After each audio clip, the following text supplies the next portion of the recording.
चलिए carboxylic acid derivatives का मुआवजा करते हैं और मैं एसिटिक एसिड के डेरिवेटिव्स का मुआवजा करूंगी। तो सबसे पहले जो हमने देखा वो इमाइड एसिटमाइड है। एसिटमाइड ऐसा दिखता है और अगला हम ईथर देखेंगे।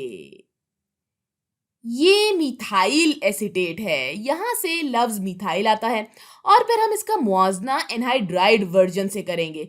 तो ये एसिटिक एनहाइड्राइड है। एसिटिक एनहाइड्राइड ऐसा दिखता है और फिर आखिरकार हमारे पास एसिटाइल क्लोराइड है और वो ऐसा दिखता है। और यकीनन ये एसिटिक एसिड के डेरिवेटिव्स हैं।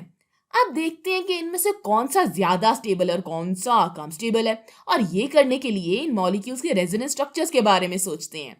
पहले हम एसिटमाइड पर गौर करते हैं। हम जानते हैं कि नाइट्रोजन के पास 3 बॉन्ड्स हैं और 2 इजाफी इलेक्ट्रॉन्स हैं जो कि लोन पेयर्स बनाते हैं।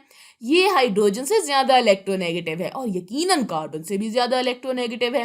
लिहाजा आप ये तस्वीर कर सकते हैं कि नाइट्रोजन इस कार्बन को इलेक्ट्रॉन देता है और वो कार्बन ऑक्सीजन को इलेक्ट्रॉन दे देता है और हमें एक रेजोनेंस स्ट्रक्चर हासिल होता है जो कि ऐसा दिखता है।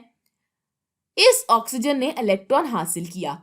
मैं इसके ऊपर इस इलेक्ट्रॉन की वजह से नेगेटिव चार्ज लिख देती हूँ और फिर नाइट्रोजन के साथ बॉन्ड है, लेकिन नाइट्रोजन ने अभी इस कार्बोनाइल कार्बन को इलेक्ट्रॉन दिया है, लिहाजा यहाँ पर अब डबल बॉन्ड है। और चूंकि नाइट्रोजन ने इलेक्ट्रॉन दिया इसलिए इस पर अब पॉजिटिव चार्ज है। ये एसिटमाइड का रेजोनेंस स्ट्रक्चर है और काफी स्टेबल है। चलिए अब ईथर के बारे में सोचते हैं।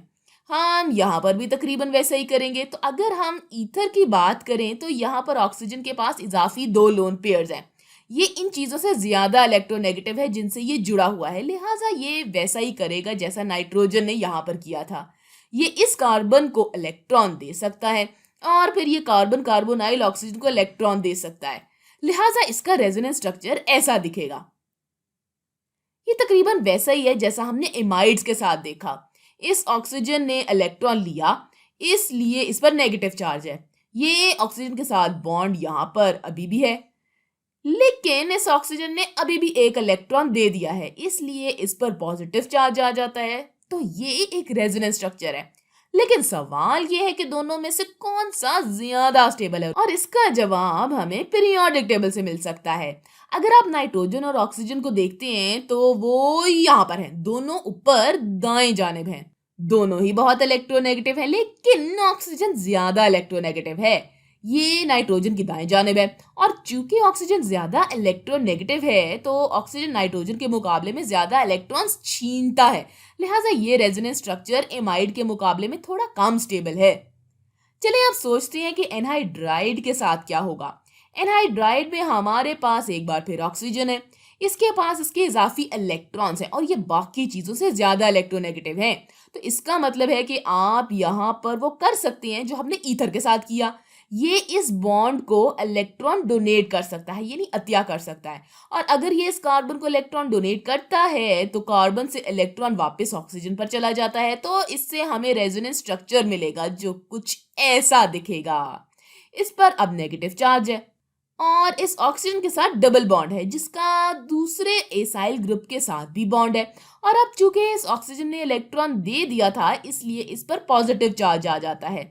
ऐसा ही हमने तकरीबन ईथर के साथ देखा था, लेकिन यहाँ पर एक और रेजोनेंस स्ट्रक्चर बन सकता है। अगर इलेक्ट्रॉन इस कार्बन बॉन्ड को डोनेट किया जाए और फिर इस ऑक्सीजन के पास वो इलेक्ट्रॉन दोबारा चला जाए, फिर आपके पास ये सूरत हाल होगी जहां आपके पास एसाइल ग्रुप ऑक्सीजन के साथ डबल बॉन्डेड होगा, लेकिन अब डबल बॉन्ड यहाँ पर है। ये इलेक्ट्रॉन लेकर गया इसलिए इस पर नेगेटिव चार्ज है और फिर बाकी का मॉलिक्यूल ये है।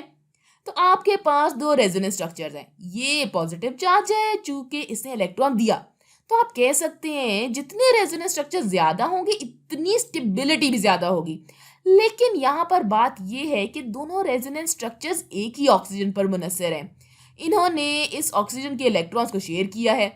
इस सूरत में अगर एक डबल बॉन्डेड था तो एनहाइड्राइड के एक तरफ रेजोनेंस स्ट्रक्चर बनेगा और दूसरी साइड रिएक्टिव होगी। अगर रेजोनेंस स्ट्रक्चर बाएं तरफ बनता है तो दाएं तरफ वाली साइड रिएक्टिव होगी, तो हम इसे कम स्टेबल कहेंगे। ये वाला कम मुस्तहकम है। और फिर आखिरकार आपके पास एसिटाइल क्लोराइड है, इसका कोई रेजोनेंस स्ट्रक्चर नहीं है। क्लोरीन इतना इलेक्ट्रोनेगेटिव है कि ये इलेक्ट्रॉन नहीं देता, लिहाजा इसका कोई रेजोनेंस स्ट्रक्चर नहीं है। ये कार्बोक्सिलिक एसिड डेरिवेटिव्स में सबसे ज्यादा नहीं नहीं सबसे कम स्टेबल है। अच्छा, तो मैं इन कार्बोक्सिलिक एसिड डेरिवेटिव्स की दर्जाबंदी क्यों कर रही हूँ? ये हम इसलिए कर रहे हैं चूंकि कुछ मैकेनिज्म ऐसे हैं जहां हम कार्बोक्सिलिक एसिड से ईथर या एसाइल हैलाइड बनाते हैं, और जैसा कि हम इनकी रिलेटिव स्टेबिलिटीज जानते हैं, तो अगर हम एसिटाइल क्लोराइड से शुरू करेंगे तो आपको एसिटामाइड बनाना होगा। और अगर आपके पास मुकम्मल अज्जा होते हैं, मतलब अगर इर्द गिर्द एमाइड्स मौजूद हों, तो ये ज्यादा स्टेबल रहेगा।